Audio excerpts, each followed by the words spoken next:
പിതാവാം ദൈവമേ ആരാധന, പുത്രനാം ദൈവമേ ആരാധന, പരിശുദ്ധാത്മാവാം ദൈവമേ ആരാധന, ത്രിയേക ദൈവമേ ആരാധന. Praise Lord, hallelujah.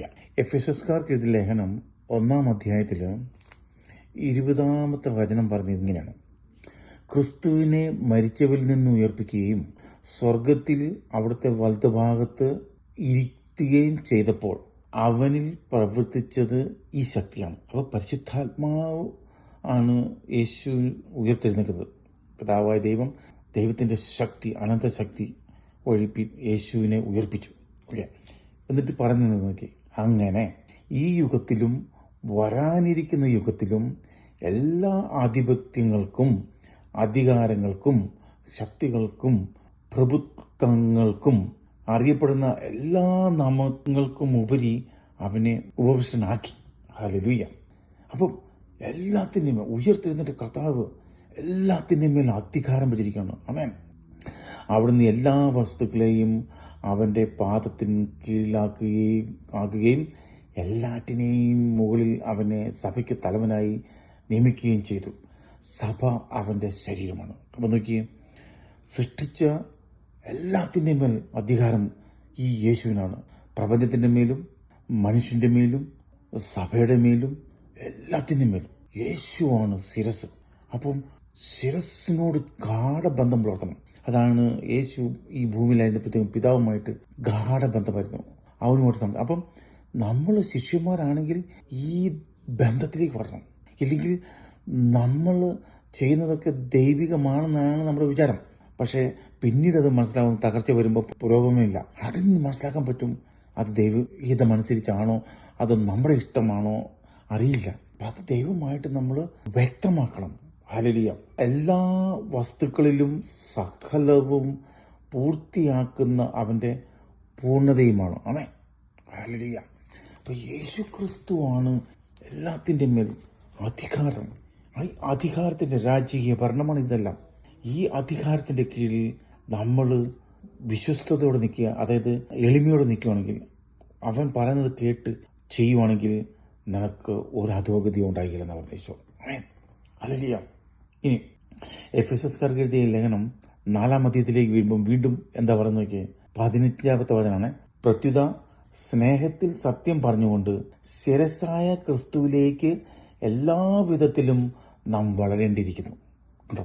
അപ്പൊ ശിരസായ ക്രിസ്തു, അവൻ വഴി ശരീരം മുഴുവൻ ഓരോ സന്ധിബന്ധവും അതതിൻ്റെ ജോലി നിർവഹിക്കത്തക്ക വിധം സമന്വയിക്കപ്പെട്ട് വളരുകയും സ്നേഹത്തിൽ രൂപപ്പെടുകയും ചെയ്യുന്നു. അപ്പം നമ്മൾ ക്രിസ്തുവിലേക്ക് വളരുമ്പോഴാണ് നമ്മളിൽ സ്നേഹം രൂപാന്തരപ്പെടുന്നത്. ആമേൻ. അതുപോലെ തന്നെ ഓരോ ശരീരവും അതിൻ്റെതായ പ്രവർത്തനം ക്രമത്തിൽ നടക്കും. ഇപ്പം നമുക്കറിയാം, നമ്മുടെ പ്രഷർ 120/80 എന്നുള്ള ഒരു റേഞ്ചിലാണ് നിൽക്കേണ്ടത്. അതാണ് നോർമൽ. പക്ഷെ അത് കൂടുകയും കുറയും ചെയ്ത് എങ്ങനെയാണ്? കണ്ടെന്നാൽ നമ്മൾ പലതരത്തിലും നമ്മളിൽ നിന്ന് അശുദ്ധി വരുന്നതുകൊണ്ടാണ്. ആമേൻ. ഇത് മനസ്സിലാക്കണം. പ്രഷറുണ്ട്, ഷുഗറുണ്ട്, ഇതെല്ലാം ഒരു ലെവലിൽ ഇത് വർക്ക് ചെയ്യണം. പക്ഷെ നമ്മൾ തോന്നിവാസം ചെയ്താൽ അനർത്ഥങ്ങളുണ്ടാകും. ആമേൻ. ഇതാണ് മനസ്സിലാക്കേണ്ടത്. ഹല്ലേലൂയ. യേശുവേ നന്ദി. ഇനി കൊളോസ്യർക്കാർക്ക് എഴുതിയ ലേഖനം 2 അധ്യായത്തിലേക്ക് വരുമ്പം നോക്കിയാണ് എന്താ പറയുന്നത് നോക്കിയാൽ 8 വചനം: ക്രിസ്തുവിന് യോജിക്കാത്തതും പ്രപഞ്ചത്തിന്റെ മൂലഭൂതങ്ങൾക്കും മാനുഷിക പാരമ്പര്യത്തിനും മാത്രം ചേർന്നതുമായ വ്യർത്ഥപ്രലോഭനത്തിനും തത്വചിന്തയ്ക്കും ആരും നിങ്ങളെ ഇരയാക്കാതിരിക്കാൻ ശ്രദ്ധിക്കണം. ഇനി ദൈവത്തിന്റെ പൂർണ്ണത മുഴുവൻ അവനിൽ മൂർത്തീഭവിക്കാം. അപ്പം ദൈവിക രഹസ്യങ്ങൾ അറിയണമെങ്കിൽ ക്രിസ്തുവിനെ പറ്റി പഠിക്കണം. അത് ഒരു കാര്യം മനസ്സിലാക്കണമെന്നറിയാം, മനുഷ്യനെ പഠിപ്പിക്കാൻ ശ്രമിച്ചാൽ എന്താ സംഭവിക്കുന്നറിയാം? അവന് മനസ്സിലാകത്തില്ല. മനുഷ്യനെ തിരുത്താൻ ശ്രമിച്ചാലോ അവൻ ദേഷ്യം വരും. എന്നിട്ടോ നീ ഒന്നും പറയണ്ട, എനിക്കറിയാം എന്ന് പറയും. അതേസമയം ദൈവം തിരുത്തിയാൽ അവൻ മാനസാന്തരപ്പെടും. അപ്പോൾ ഈ വചനങ്ങൾ എഴുതി പഠിച്ച് ഇതിൻ്റെ അർത്ഥം മനസ്സിലാക്കുമ്പോൾ നിന്നിൽ മാനസാന്തരം ഉണ്ടാകും. വചനമാണ് നിന്നെ മാനസാന്തരപ്പെടുന്നത്. വചനമാണ് നിന്റെ സ്വഭാവത്തിന് വ്യത്യാസം വരുത്തുന്നത്. വചനമാണ് നിനക്ക് ആരോഗ്യം തരുന്നത്, ഐശ്വര്യം തരുന്നത്. എല്ലാം വചനത്തിലാണ്. ആമേൻ.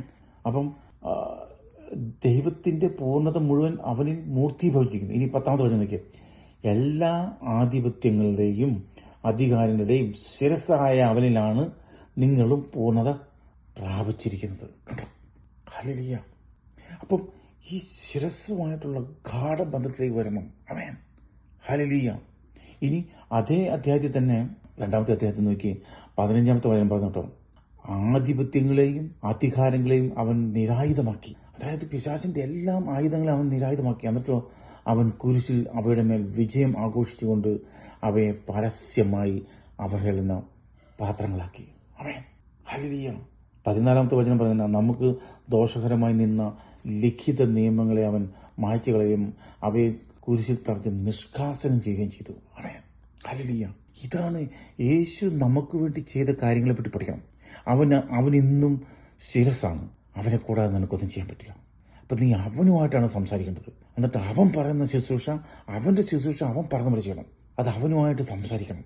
അതാണ് എല്ലാവരും. അബ്രാഹാം സംസാരിച്ചു, മോശ സംസാരിച്ചു, ജോഷുവ സംസാരിച്ചു, എല്ലാവരും, സാമുവേൽ, ആരെടുത്തു നിങ്ങൾ എല്ലാവരും എന്നിട്ടോ അവരെ അയക്കുകയാണ് ചെയ്യുന്നത്.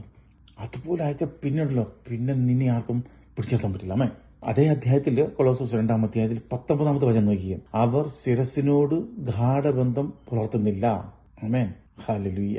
എന്നിട്ട് പറഞ്ഞു നോക്കി, ശരീരം മുഴുവൻ സന്ധിബന്ധങ്ങളാലും തിരകളാലും പരിപുഷ്ടമാക്കപ്പെട്ടും കൂട്ടിയിണക്കപ്പെട്ടും ദൈവഹിതാനുസരണം പൂർണ്ണ വളർച്ച പ്രാപിക്കുന്നത് ഈ ശിരസിൽ നിന്നല്ല. അപ്പം നമ്മുടെ ശരീരം വളർച്ചയും അതിൻ്റെ നിയന്ത്രണവും എല്ലാം ഈ ശിരസിലാണ്. ഈ ശിരസിൽ നിന്ന് നമുക്ക് ശക്തി വരണം, ശിരസിൽ നിന്ന് നമുക്ക് സ്നേഹം വരണം. അങ്ങനെയാണ് എല്ലാം അതിൻ്റെതായ ക്രമത്തിൽ അത് പ്രവർത്തിക്കത്തുള്ളൂ. ആമേൻ. ഹല്ലേലൂയ. അപ്പോൾ മനസ്സിലാക്കണം, എല്ലാത്തിൻ്റെ മേൽ അധികാരം ശിരസായ ക്രിസ്തു അവനോട് നീ ബന്ധം പുലർത്തണം. ആമേൻ. അപ്പം നിന്റെ ശിരസാണ്. നീ വെറും ശാഖയാണ്.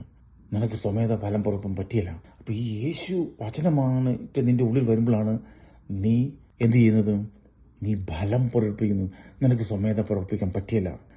സ്നേഹിക്കുന്നതിൻ്റെ കുറെ ബാഹ്യപ്രകടനങ്ങൾ ചെയ്യാന്നുള്ളൂ, പക്ഷേ ഉള്ളിൻ്റെ ഉള്ളിൽ കാപട്യമാണ്. അതുകൊണ്ടാണ് നിന്നിൽ നിന്ന് ശക്തി ഒഴുകാത്തത്.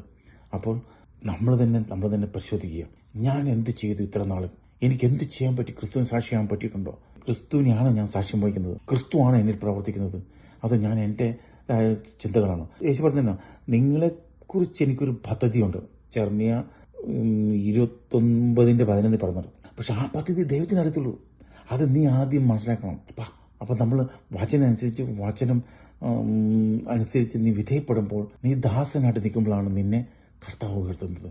യേശുവിന് നന്ദി. അതാണ് പിതാവായ ദൈവം പരിശുദ്ധ ദാസനായ യേശുവിനെ എല്ലാ നാമങ്ങൾക്കും ഉപരിയായി ഉയർത്തി. 2 എൻ്റെ ജോബിനെ പറ്റി വന്നതാണ്. എൻ്റെ ദാസനായ ജോബിനെ കണ്ടോ? മോശ ദാസൻ, ഇതെല്ലാം പറഞ്ഞങ്ങനെ. അപ്പം ദൈവം നിന്നോട് വന്ന് സംസാരിച്ചോളും. ആമേൻ. ഹല്ലേലൂയ. യേശു നന്ദി. Price the Lord. അപ്പം അടുത്ത ക്ലാസ്സിൽ വീണ്ടും നമുക്ക് ഈ ദൈവരാജ്യവും അതിൻ്റെ ഭരണത്തെപ്പറ്റി ചിന്തിക്കാം. അതുവരെ ദൈവം നിങ്ങളെ അനുഗ്രഹിക്കട്ടെ. ആമേൻ. Thank you. Praise the Lord.